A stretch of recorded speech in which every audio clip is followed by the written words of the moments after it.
Bismillahirrahmanirrahim. Assalamualaikum warahmatullahi wabarakatuh. Waalaikumsalam warahmatullahi wabarakatuh. Salam kedaulatan rakyat. Salam kedaulatan rakyat.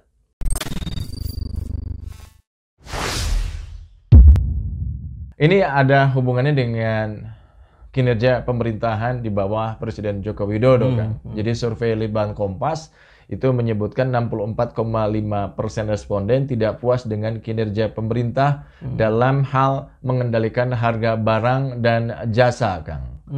Jadi tidak puas dengan kinerjanya.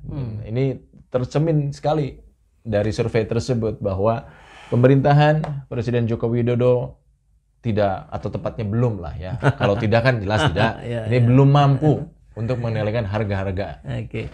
Ya kalau bahasa saya tetap sih saya pengen bilang tidak aja. Oh tidak? Tidak, karena mayoritasnya tidak puas. Tidak puas ya? Kan berapa? 67% kan? 64. 64% itu bisa kita katakan sebagai respon dari orang-orang yang terpengaruh dengan harga minyak itu. Ini bahasanya, cara membacanya kurang lebih begini gitu. 64% rakyat Indonesia itu bermasalah dengan harga-harga yang naik. Artinya itu adalah mayoritas. Di atas 65%, anggaplah sisanya misalkan sekitar 20%-an, itu orang-orang menengah yang tidak begitu terkendala. Oke lah, masih bisa saya beli lah. Oke lah, nggak ada masalah. Lah, gitu. Nah, sisanya lagi yang sekitar berapa? 10%-an atau bahkan kurang di bawah 10%, itu yang tutup mata orang-orang yang sangat kaya di negeri ini gitu. Nah, buat mereka yang nggak ada masalah juga, barangkali tidak terdampak secara kehidupan pribadi. Tapi 64% ini bergejolak di rumah tangganya masing-masing, Kang. Ini bisa jadi ada pertempuran luar biasa antara suami dan istri gara-gara harga naik. Itu pasti terjadi di banyak keluarga gitu. Dan pemerintah harusnya hadir di situ. Dan jangan juga memberikan komentar-komentar yang justru menyakiti rakyat. Ini kayak Zulhas itu kan kok bisa kaget gitu. Kayak yang dia berada dari dunia yang luar gitu. Lihat harga-harga, loh kok mahal, loh kok naik. Bahkan ketika bilang harga cabai naik nggak karuan itu, dia bilang ini faktor musiman. Jadi dan nggak apa-apa lah, ini kan bonus untuk petani katanya. Waduh, itu Anda kok sebagai seorang pimpinan partai kok tidak bisa merasakan apa yang dirasakan oleh rakyat PAN lah, minimal begitulah gitu. Apalagi Anda sudah tidak mewakili PAN lagi, sudah seluruh Indonesia. Ini reaksi-reaksi yang sungguh tidak memiliki rasa empatik gitu. Kan baru ke pasarnya kemarin, sebelum-sebelumnya nggak pernah ke pasar. Iya gitu. Jadi sulit memang ketika dia selalu berada di Menara Gading, hanya berada di gedung-gedung mewah, di hotel-hotel yang bertemunya hanya dengan para petinggi partai saja atau anak buahnya gitu, tidak bertemu rakyat langsung, ya mungkin jadinya seperti Zulhas ini gitu. Sangat kita sayangkan. Harapan PAN dengan masuknya Zulhas sebagai salah satu menteri itu menguatkan positioning PAN, mengangkat elektabilitasnya. Tapi ingat loh Pak, kalau blunder-blunder gini yang dilakukan respon-respon dari Zulhas bukan naikin, bahkan nurunin ini.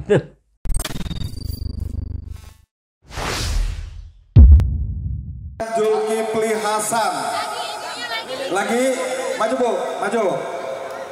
Kata Mbak Putri maju lagi.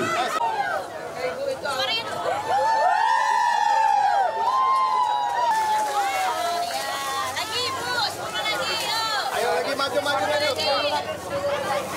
Cepat semuanya, insya Allah. Jadi nggak perlu saling berebut ya Bu. Nanti akan kita. Ya. Ibu-ibu di sini diundang, kita akan kerja saya keliling agar nanti minyak gorengnya. Putrinya ini pengen maju di pilkada kan. Jadi saya kok saya nggak tahu apakah dengan sebuah kesadaran ataukah tidak sadar ini Zulhas ketika dia ngurusin masalah minyak goreng kan. Pilkada masih jauh bro. Tapi kampanye udah sekarang, malah dijanjikan nanti kalau kepilih adalah kayak begini-begini lagi, maksudnya minyak goreng gratis setiap 2 bulan sekali. Nah, biasanya kalau begitu malah nggak ada tuh nanti. Wah ini sih mengerikan sih, saya kaget sekali dengan berita ini. Ini sungguh-sungguh tidak mencerminkan etika seorang pejabat publik, etika seorang ketua partai politik gitu.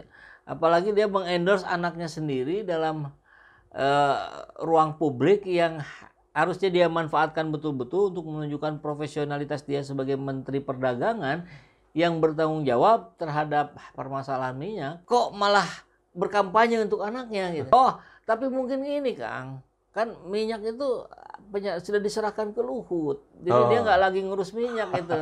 Jadi dia begini, Zulhas saya kira kalau Kang Ijul tadi bertanya ini di alam sadar atau dia disadar atau enggak ya ngomong gitu. Nah, ini menarik kita bahas. Kalau secara sadar, maka dia melakukan sebuah kesalahan fatal. Ruang publik yang harusnya dia manfaatkan sebagai seorang pejabat, malah dia manfaatkan sebagai seorang ayah yang sangat sayang kepada anaknya. Tapi kalau itu tidak dilakukan secara tidak sadar, artinya secara tidak sadar itu alam bawah sadar, Kang. Ini kan alam kesadaran, ini alam bawah sadar. Alam bawah sadar bisa muncul menjadi sebuah kata-kata, menjadi sebuah perilaku ketika situasinya genting, ketika situasinya di luar kendali, ketika situasinya mengharuskan dia untuk melakukan sebuah manuver gitu. Jadi ini terkait dengan insting politik lah gitu. Nah, insting politiknya Zulhas kalau ini dilakukan secara tidak sadar, itu muncul pada saat yang sangat-sangat tidak tepat gitu. Dia melakukannya dengan kesadaran, maka itu kesalahan fatal. Kalau ini dilakukan dengan tidak sadar, yang lebih dari fatal apa ya? Ada nggak, Kang? Yang lebih fatal apa ya? Mungkin radikal mungkin. Radikal. Ini Zulhas sudah melakukan aksi-aksi radikal. Gitu. Luar biasa ini.